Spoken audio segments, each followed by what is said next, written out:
Olá, amigos queridos! Sejam todos muito bem-vindos ao canal Luz para a Eternidade.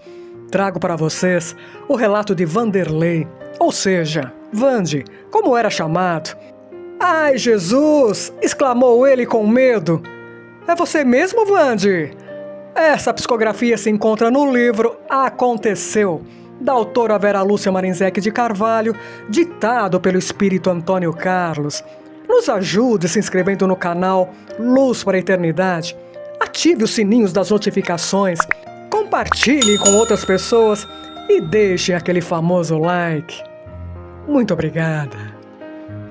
Luz para a Eternidade apresenta Aprendendo a Servir. Nasci e cresci numa favela de uma grande cidade. Desde pequeno, era amigo de Marcelo. Morávamos perto. Íamos à escola juntos, jogávamos futebol, brincávamos de pipa, peão e etc. Pequenos ainda, descíamos o morro para vender balas no centro da cidade. Frequentamos a escola até a 4ª série. Depois fomos batalhar para encontrar emprego. Marcelo arrumou na oficina mecânica perto da favela e eu num supermercado. Mas não gostei do emprego e comecei a pensar em tornar-me bandido. Os traficantes do morro logo me aceitaram. E então larguei o serviço e comecei a aprender as malandragens do grupo a que me entreguei. Marcelo advertiu-me: Vande, isso não é para você. Não vire bandido. É melhor ser honesto. Bandido não tem vida longa. Morre ou vai para a cadeia. Chamo-me Vanderlei, mas todos me conheciam na favela por Vande. Morava com meus pais e meus 3 irmãos menores. Meus pais trabalhavam muito e nunca tiveram nada. Pediram para não me ligar aos bandidos. Como falei que ia, disseram-me que então seria problema meu e que deveria sair de casa. Assim fiz. Fui morar em outro local da favela e quase não via mais meus familiares. Mas sempre que recebia um dinheiro a mais, levava para minha mãe. Marcelo foi o único que se preocupou com o meu destino, tentando aconselhar-me. E ali estávamos, num barzinho do morro, a conversar. Marcelo, disse a ele, você tem um exemplo dos honestos por aqui. Eles não saem disto. Trabalham duro e nada de melhorar. Que futuro terei trabalhando no supermercado? No bando, terei mais coisas e trabalharei menos. Venha você também unir-se ao bando. Não, não quero, respondeu Marcelo. Vou trabalhar. Você tem medo. Provoquei-o. Não sou covarde, sabe disso, mas não quero ser bandido. Bandidos fazem muitas coisas erradas que deverão doer na consciência um dia. Não quis insistir. Conhecia bem meu amigo e sabia que não ia mudar sua forma de pensar. Marcelo começou depois de um tempo a me evitar. Um dia comentei isso com ele, porque sempre achávamos tempo para um bom papo. Vande, minha mãe não quer que converse mais com você. Ela tem medo que a polícia ache que pertenço também ao bando. Ou que, sendo seu amigo, pode me pegar e me torturar para dizer onde você está. A mãe de Marcelo era viúva e moravam os dois num barraco simples. Ele tinha só uma irmã, que era casada e morava em outro lugar. A mãe de Marcelo gostava tanto dele que até me fazia sentir inveja. Entendo, Marcelo, respondi. Tudo bem. Assim, nos distanciamos, encontrávamos-nos raramente e, quando o fazíamos, conversávamos por minutos apenas. Infiltrei-me cada vez mais no grupo. Aprendi a atirar, ganhei armas e confiança. Para mim, tudo estava bem. Marcelo entrou para a polícia e continuou morando na favela. Alguns anos se passaram. Num assalto, encurralaram-me, feri uma pessoa e matei um policial. Fui ferido na perna e preso. Bateram em mim para valer e me torturaram muito. Levaram-me para um cubículo onde fiquei dependurado pelas mãos. Sentia muitas dores e fiquei sozinho. Ao ver que a porta se abria, estremeci, mas fiquei aliviado ao ouvir uma voz conhecida. Era Marcelo. Vande! Marcelo, balbuciei. Está sozinho? Sim. Tome esta água. Deu-me a água na boca, estava com muita sede. Queria ajudá-lo, disse Marcelo, mas não posso soltá-lo. e não tenho como tirar você dessa delegacia. Entendi. Realmente, ele não tinha como me tirar dali. Marcelo, eles irão me matar, não é? Meu amigo não respondeu, abaixou a cabeça.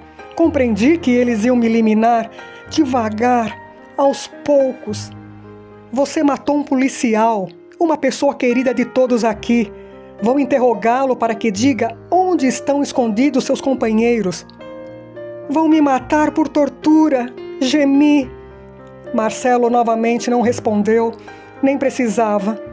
Então pedi a ele: Marcelo, se quer me ajudar, mate-me de forma rápida, por favor.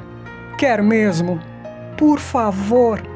Ele tirou uma faca da cintura, aproximou-se mais de mim e disse: cortarei uma veia de seu pescoço. Morrerá rápido por hemorragia. Pensarão que foi devido aos machucados. Entendi, pois assim ele não seria acusado. Agradeço, meu amigo. Valeu. Fico lhe devendo esta. Desde garotos tínhamos este costume. Os favores feitos um ao outro, dizíamos que ficávamos devendo e costumávamos pagar. Marcelo cortou rápido a veia do meu pescoço e o sangue esguichou. Vi ainda ele limpar a faca na minha camisa, num pedaço que nem sei como ficara limpo. Saiu e fechou a porta. Fui ficando tonto, perdi os sentidos, acordei e senti-me confuso. Sentia dores, mal-estar, tontura, parecendo que estava dopado. Pensei aflito: algo não deve ter dado certo. Marcelo deve ter errado no corte. Ficou com dó e acabei por não morrer. A porta se abriu e entraram 2 policiais me ofendendo. Foram pegar-me para mais uma sessão de tortura. Está morto. O cara morreu, exclamou um deles. Será? Disse o outro. Morto? Está morto sim. Que pena. Queria tanto torturá-lo. Soltaram-me, caí e me chutaram para um canto. Estão achando que eu estou morto. Devo estar péssimo, pensei. Tentei mexer-me, mas não consegui. Fiquei ali. Saíram e deixaram a porta aberta. Logo entraram outros 2 homens que me pegaram e levaram para uma urna funerária. Era um caixão simples. Limparam meu rosto e me vestiram com outras roupas. Escutei como a família dele foi avisada e disseram que não querem ver o defunto, será enterrado como indigente. Logo o levarão ao cemitério. Deve haver algum engano, pensei. Não morri, mas eles pensam que sim. Não consigo me mexer. Estou frio como gelo. Tenho muitas dores e morto não deve sentir dores. O fato é que fecharam o caixão, levaram-me e me enterraram, mas continuei sentindo-me vivo. Ali estava em completa escuridão, sentindo fome, frio, sede e muitas dores. Não sei quanto tempo fiquei ali naquele horror, que para mim pareciam séculos. De repente, senti um puxão e saí. Que alívio! O ar fresco bateu no meu rosto. Enxergar novamente foi magnífico. Vi que estava num cemitério. Vire-se agora! Ouvi alguém dizer. Vi um homem indo embora sem falar nada. Compreendi que fora ele quem me tirou dali e nem esperou que agradecesse. Sentei no chão e analisei a situação. A coisa não está boa. Disseram que morri. Enterraram-me. Fiquei embaixo da terra. E se não morri na prisão, devo ter morrido depois de enterrado. Estava muito machucado e descalço. Sentia muitas dores que não passavam em momento algum. Fiquei pelo cemitério uns dias. Sabia que foram dias porque clareava e escurecia. Resolvi então voltar à favela. Com muitas dificuldades cheguei e fui para o barraco de Bernadette. Não havia ninguém e resolvi esperar. Benê, assim a chamávamos. Era minha amante, uma moça bonita e ambiciosa. Do meu modo, gostei dela. Ela regressou ao barraco acompanhada por um dos meus ex-colegas do bando. Não me viram. Passaram perto de mim e não me notaram. Tive então a certeza de que havia morrido. Conversaram. Benê, o chefe mandou lhe dizer que é para você enganar o Marcelo e fazer com que ele seja um informante nosso. Marcelo é honesto. Vande sempre me dizia isto, respondeu Benê. Ele veio aqui em casa só em consideração ao amigo, para ver se eu estava precisando de ajuda. Você diz a ele que precisa de companhia, etc. Enrola o cara e faz com que ele trabalhe para nós. Terminada a conversa, o homem saiu e Benê ficou sozinha, mas por pouco tempo. Bateram a porta, era Marcelo. Oi, Benê, como vai? Triste, amigo, bem triste. Sinto tanta falta de Vande. Entra, fica um pouco comigo, fazendo-me companhia. Triste? Percebi o tanto que Benê era fingida. Não sentia falta nenhuma de mim, mas isso não me importou, pois sabia que não era boa coisa. Era tal corno eu. Mas Marcelo estava preocupado com ela, acreditava no que Benê lhe dizia. Foi procurá-la porque sentia remorso por ter me matado. Porém, eu não via nele meu assassino, mas sim alguém que me fizera um grande favor. Estava lhe devendo esse favor, embora não me cobrasse. Vi o perigo que ele corria. Se entrasse para o bando, era como ele mesmo tinha falado há tempos. O sujeito ficava perdido, ou era preso, ou morria em brigas entre o próprio bando, ou em guerras entre os bandidos rivais. É um caminho sem volta, em que só se libertava com a morte. E, assim mesmo, muitos desencarnados continuavam no bando, seguindo os encarnados. Resolvi ajudá-lo. Ou melhor, queria, mas como? Saí chateado do barraco e comecei a andar pela favela. Foi aí que vi o terreiro. Conhecia bem o terreiro. Todos na favela sabiam dele. Muitas vezes os membros do bando iam até lá para receber a bênção dos santos. Fiquei por muito tempo parado na frente do terreiro. O senhor olhou-me bem, viu que estava muito machucado e indagou: polícia ou bandidos? Certamente queria saber quem foi que me levou ao mundo dos desencarnados e quem havia me machucado tanto. Embora a resposta não fosse interceder no socorro, foi só uma curiosidade daquele desencarnado. Polícia, respondi. Entre. Acompanhei-o, atravessamos o pátio e ele me colocou numa fila. Na fila perguntaram-me por 3 vezes por que de eu estar tão machucado. E eu repetia resumindo minha história. Alguns encarnados fizeram uma roda, estavam de pé, vestiam-se de branco. Nós, que estávamos na fila, íamos chegando perto desses encarnados, médiuns, e por eles falávamos incorporados. Recebíamos orientação e cura. Na minha vez, nem precisei falar nada. O desencarnado que estava incorporado numa médium me disse: machucaram-no bastante. Você sabe que desencarnou? Afirmei com a cabeça. Vamos curá-lo. Peça ajuda a Deus, nosso Pai. Peça a Ele sua cura. Pedi com sinceridade, porque sentia muitas dores, fraqueza e frio. Meus ferimentos foram fechando e em poucos minutos fiquei como antes de ser preso. Sentia-me bem. Obrigado, meu Deus! Exclamei comovido. Muito obrigado a todos os senhores. Quis pedir algo mais, mas não tive coragem. Mas o desencarnado, que era enorme, tinha mais de 2 metros de altura, disse-me: quer pedir algo mais? Posso? Perguntei encabulado. Sim. Devo um favor a um amigo. Ele foi bom comigo. Ajudou-me e agora vejo que lhe preparo uma armadilha. Quero ajudá-lo, mas não sei como. Qual é o seu nome? Perguntou o grandalhão. Me chamo de Vande. Um favor por outro favor é justo. Também agimos assim. Ajudo você, mas terá que ficar 1 mês trabalhando aqui. 1 mês pareceu-me muito. Não me agradou a proposta. Mas, se era para tentar ajudar Marcelo, valeria a pena. Não sou preguiçoso, respondi, mas não sei fazer nada do que se faz por aqui. Aprende, respondeu-me. Aceito.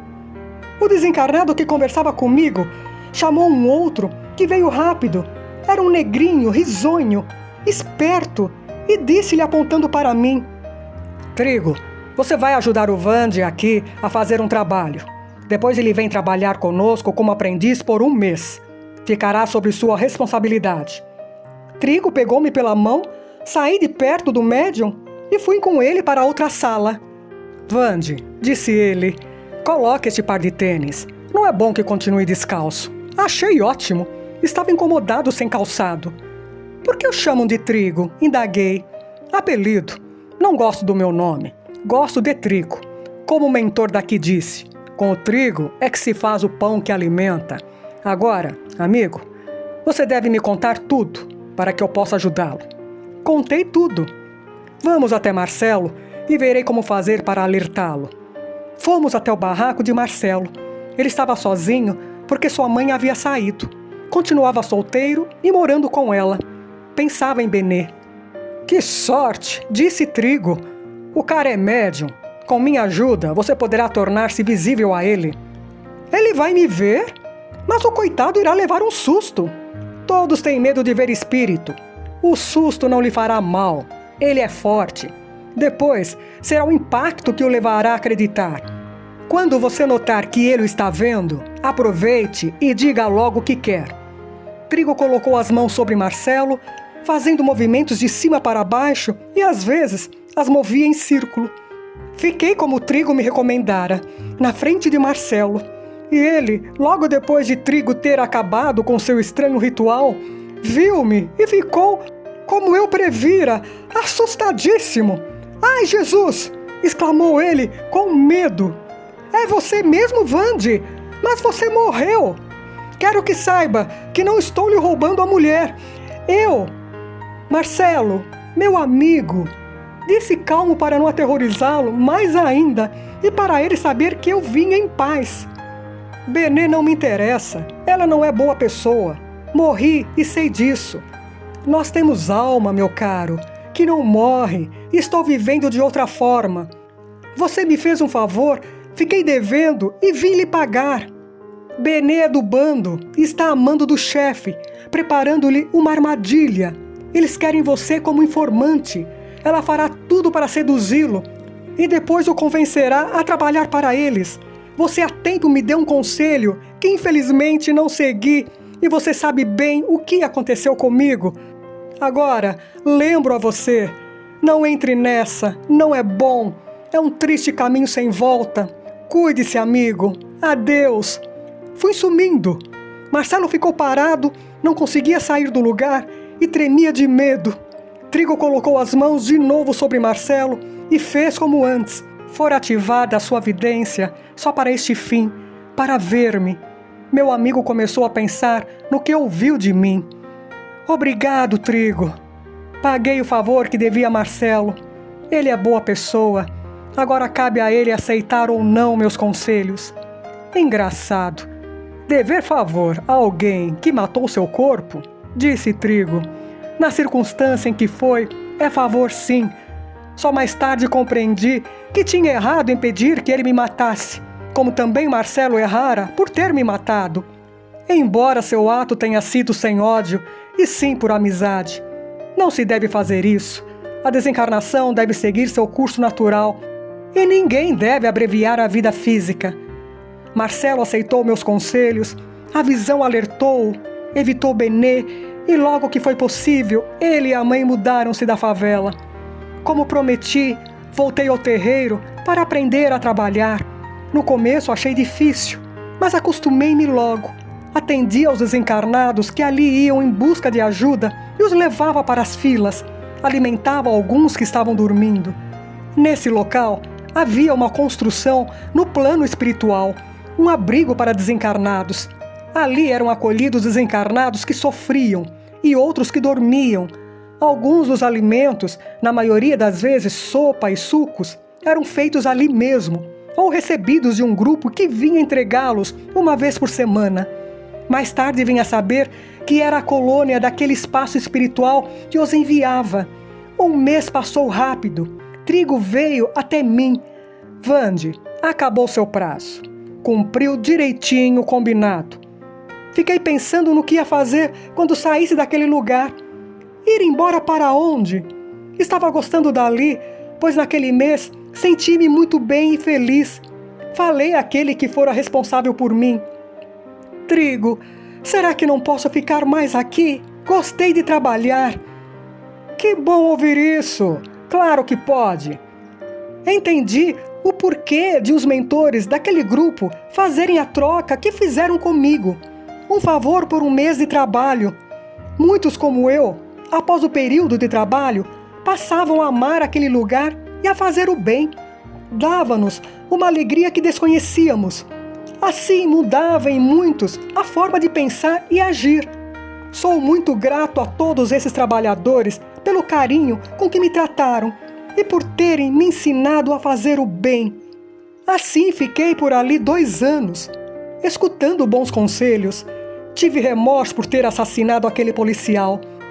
Com a ajuda de Trigo, fomos procurá-lo, encontrando-o a vagar no seu ex-lar terreno, e o levamos para o terreiro, onde o ajudamos e orientamos. Pedi-lhe perdão, e ele me perdoou, preferindo ser levado para a colônia. Embora eu fosse o assassino e ele a vítima, muitos fatores são levados em conta para o nosso socorro. Eu pedi ajuda, busquei, ele não, revoltou-se. Fiquei muito feliz em ser perdoado e ter ajudado esse desencarnado. Andando pela favela, vi com tristeza muitos jovens e crianças se drogando e entrando para os bandos. Sonhava em fazer algo de bom a eles, mas também vagavam por ali muitos desencarnados ruins e trevosos.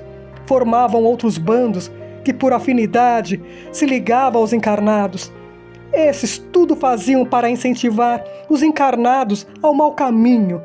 E os encarnados ouvem o que querem ouvir. Ligam-se aos que com eles se afinam. Comecei a pensar sério em trabalhar, ajudando essas crianças. O encarnado alto que me curou era um dos mentores daquele local. Era muito bom e quando ficou sabendo dos meus sonhos, chamou-me para uma conversa. Então, Vande, você está querendo ajudar os encarnados? Estou querendo, sim senhor. Principalmente as crianças e os jovens.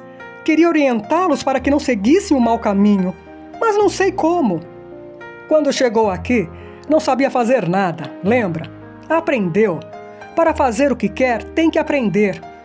Aqui não temos como ensiná-lo, mas os desencarnados que aqui vêm trazer alimentos e remédios moram em locais onde há escolas que ensinam. Se você quiser, é só pedir e eles levam você. Agradeço, mas preciso pensar. Por dias fiquei a pensar e a me indagar. Será que vou? Resolvi que sim, de fato. Encantei-me com a beleza da cidade espiritual. Fui estudar e numa excursão à casa do escritor, conheci Antônio Carlos. Após uma belíssima palestra com que esse escritor nos agraciou, saíram todos. Eu, porém, fiquei. Caro jovem, não vai sair? Indagou-me Antônio Carlos. Vou sim, é que eu admiro. O senhor deve ter sido muito bom quando encarnado, não é? Não deve ter cometido erros. Antônio Carlos sorriu. Poucos espíritos terrenos não tiveram erros. Não me julgue melhor do que você. Errei muito. Errei, sofri, aprendi. E tenho feito o propósito firme de não errar mais. Pensei, ao ouvi-lo, que estava isento de erros. Por que teve essa impressão? Antônio Carlos indagou. Fala com tanto amor e me pareceu que era um servo de Jesus. Trabalhava em nome de Jesus? Vande, bem poucos são dignos de trabalhar em nome de Jesus. Trabalham todos os que têm boa vontade por misericórdia. Sim, trabalho em nome de Jesus e alegro-me muito com isto. Aprendo a amar e este amor tem sido a seta no meu caminho. Às vezes penso que estou sendo ousado, querendo fazer o bem. Errei tanto. Como fico feliz em ver uma pessoa mudar para melhor, falou Antônio Carlos, sorrindo. Você errou e certamente não quer mais errar. Quer servir e, consequentemente, deixar de ser servido. Porque, Vande, todos nós já erramos. O importante é tirar lições dos erros e querer acertar. Ter vontade de servir, deixando o comodismo de querer ser servido. Porque é nosso dever fazer o bem. E o dever é de todos. E, para fazê-lo com melhor proveito, é melhor aprender. Muitos preferem, por comodismo, egoísmo, que outros façam o que lhes cabe. Isso acontece com encarnados e desencarnados. Muitos ociosos preferem ser mendigos da ajuda de outros, mendigos espirituais, de favores de encarnados e desencarnados. Esquecem que não devem só pedir, mas também contribuir, ajudar e passar de servido a servidor. Ao vê-lo todo entusiasmado, aprendendo para servir, fico alegre, porque sei com antecedência que será mais um servo de Jesus a auxiliar a muitos. Eu, servo de Jesus? Espantei-me. Sim, continuou elucidando-me Antônio Carlos. A partir do momento que deixou de ser servido e passou a servir ao bem, é um servo e certamente muito amado de Jesus. Não importam seus erros do passado, e sim o presente, que constrói seu futuro. Lembre, Vande, que o que aprender servindo será um tesouro que a traça não rói. Logo estarei apto a voltar à favela e trabalhar com crianças e jovens encarnados, motivando-os a seguir o caminho do bem. Não será fácil minha tarefa, mas estarei sempre alegre por ter tido a oportunidade de reparar meus erros com um trabalho edificante. Oportunidades todos temos. Basta que aproveitemos. Desejo-lhe êxito. Antônio Carlos sorriu, dando-me confiança.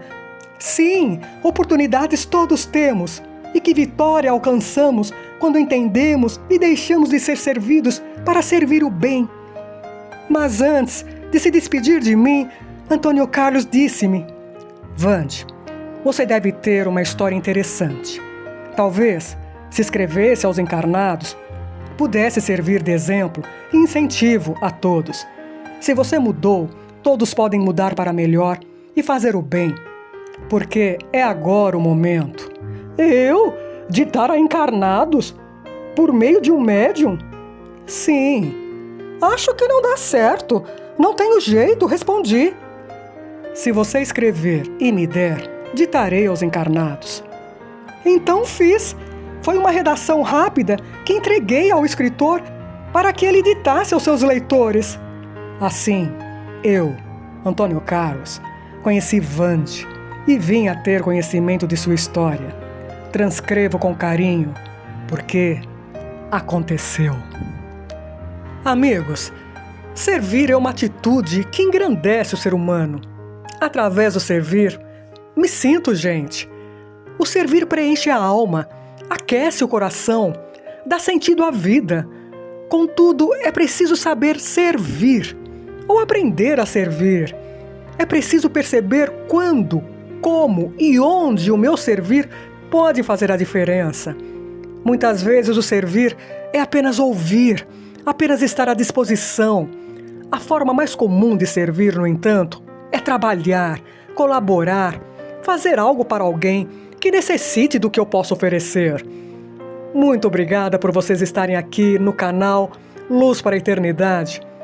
Estou muito feliz, pois já passamos dos 800 inscritos e falta pouco para chegar nos 1000. São vocês que nos ajudam. Peço que continuem divulgando o nosso trabalho, pedindo para que as pessoas se inscrevam, ativando os sininhos das notificações em todas para continuar recebendo os novos vídeos, compartilhando e deixando o like. Até o próximo vídeo. Obrigada.